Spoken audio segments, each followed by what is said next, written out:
అడవుల జిల్లా ఆదిలాబాద్లో భారీ వర్షాల కోసం అన్నదాతకు ఎదురుచూపులు తప్పడం లేదు. ఆశించిన స్థాయిలో వర్షాలు పడకపోవడంతో రైతుల్లో ఆందోళన వ్యక్తమవుతోంది. పత్తి, సోయా వేసిన రైతులు ఇప్పటికే పలు దఫాలుగా నష్టపోగా మరోసారి వేసిన విత్తనాలు మొలకెత్తాయి. ఇక వరి సాగు చేసే రైతులు దుక్కులు దున్ని దిక్కులు చూస్తున్నారు. వరి నార్లు పోసి వర్షాల కోసం ఆకాశం వైపు చూస్తున్నారు. ఆదిలాబాద్ ఉమ్మడి జిల్లాలో రైతుల కష్టాలు, వర్షాభావ పరిస్థితులపై మరింత సమాచారం మా ప్రతినిధి సారంగపాణి అందిస్తారు. ఆదిలాబాద్ ఉమ్మడి జిల్లాలో వర్షాలు ఆశాజనకంగా కురవడం లేదు.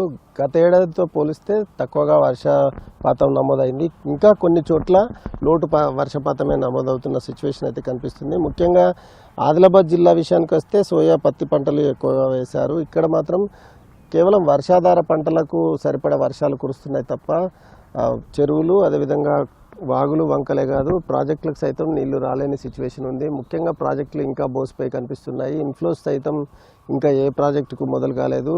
1-2 ప్రాజెక్టులకు అక్కడక్కడ వస్తున్నా కేవలం 50 నుంచి 100 క్యూసెక్లు లేదా 200 క్యూసెక్ల వరకే వరద నీరు వచ్చి చేరుతున్న సిచ్యువేషన్ కనిపిస్తుంది. ఉమ్మడి జిల్లాలో చాలా చోట్ల కరువు ఛాయలు అలుముకున్నాయని అయితే చెప్పచ్చు. అయితే వర్షాలు కేవలం పంటలకు అప్పటికప్పుడు ఉపయోగపడడం కోసం మాత్రం కురుస్తున్న సిచ్యువేషన్ కనిపిస్తుంది. అయితే ఎక్కడ ప్రాజెక్టులకు నీళ్లు రాకపోవడం మూలంగా రైతుల్లో అయితే ఆందోళన వ్యక్తమవుతుంది. కొంతమంది రైతులు ఉన్నారు, వారితో మాట్లాడిద్దాం.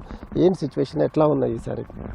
ఈ సంవత్సరం వర్షాభావాల పరిస్థితులు స్పష్టంగా కనపడుతున్నది. వర్షాభావం ఈ సంవత్సరం ఉన్నది. కొన్ని వర్షాలు పడ్డాయి లాస్ట్ 10 రోజుల నుంచి. మొలకెత్తడానికి మంచిగా ఉన్నప్పటికీ భవిష్యత్తు ఎలాగుంటుందో రైతు ఆలోచిస్తున్నాడు.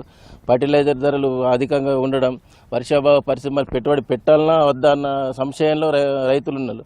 ఈ సందర్భంగా రైతులను ప్రభుత్వాలు కూడా ఒక విధంగా ఆదుకోవాలంటే ప్రాజెక్టులను కట్టాలి. ప్రాజెక్టులు ఉన్నాయి, సాత్నాల ఉంది, ఇక్కడ మత్తడి వాగు ఉన్నది, పూడికతో నిండిపోయినది. ఒక్క వర్షం నిండిందంటే అది ఒకసారి ఇడిచేస్తే అది వెళ్ళిపోతుంది. అక్కడ వాటర్ అనేది ఆగడం లేదు. భవిష్యత్తు అవసరాలను ఉంచుకొని ప్రాజెక్టులు కడితే కనుక రైతులకు అభివృద్ధి చెందడానికి వీలవుతుంది. ముఖ్యంగా గత సంవత్సరం భారీ వర్షాలు కురిశాయి, ప్రాజెక్టులు నిండాయి. ఇప్పుడు మాత్రం ప్రాజెక్టులు ఇంకా బోసిపోయాయి. ప్రాజెక్టులు ఇప్పుడు 10% కూడా నిండాలి. ఈ వర్షాలు ప్రాజెక్టులు నిండడానికి సరిపోవు. ఒక 3 రోజులు కంటిన్యూ 72 అవర్స్ అట్లా వర్షం పడితేనే ప్రాజెక్టులు నిండడానికి ఆస్కారం ఉంది. రైతున్నారు, వారితో మాట్లాడించే ప్రయత్నం అయితే చేద్దాం. ఎన్ని ఎకరాలు వేసారండి? ఏమేమి పంటలు వేసారు? సార్ పత్తి వేసాం సార్. 10 ఎకరాలు పత్తి వేసింది. పత్తి వేసిన తర్వాత మొన్న సండే రోజు నుంచి వెళ్ళి ఈ రోజు అంటే 10 డేస్, మినిమం 10 డేస్ అవుతుంది వర్షాలు పడి. ఎలీనా ప్రభావం ఉందని చెప్తున్నారు ఐఎండీ శాఖ. ఆగస్టు, సెప్టెంబర్ మంత్లో తీవ్ర ప్రభావంగా మారే అవకాశం ఉందని ఐఎండీ హెచ్చరిక. కొద్దిగా భయంగానే ఉంది. 1350, 1450, 1850, 2150 అంట BB0. ఈ ధరలతోని రైతులు ఎక్కడికెళ్ళి అప్పు తెచ్చి ఇన్వెస్ట్మెంట్ చేసి తర్వాత మాకు పంట వెళ్తుందో వెళ్ళదో చాలా బాధాకరంగా వాళ్ళు వ్యవసాయం చేస్తున్నారు. ఈ అది ఇప్పుడు వర్షం పడతలే అంటే ఇక ప్రాజెక్టుగా నీళ్ళు నిండుతాయి. నిండే అవకాశమే లేదు. పడితే లేదో కూడా తెలియదు. ఇక అది మన చేతులు లేని పని. ప్రభుత్వం ఒక విషయం ఆలోచించి ఈ ఫర్టిలైజర్ గురించి కొద్దిగా చర్చలు పెట్టుకొని ఏదన్నా దించగలిగితే రైతులకు ఇదొక అవకాశం ఇవ్వాలని కోరుకుంటున్నాను.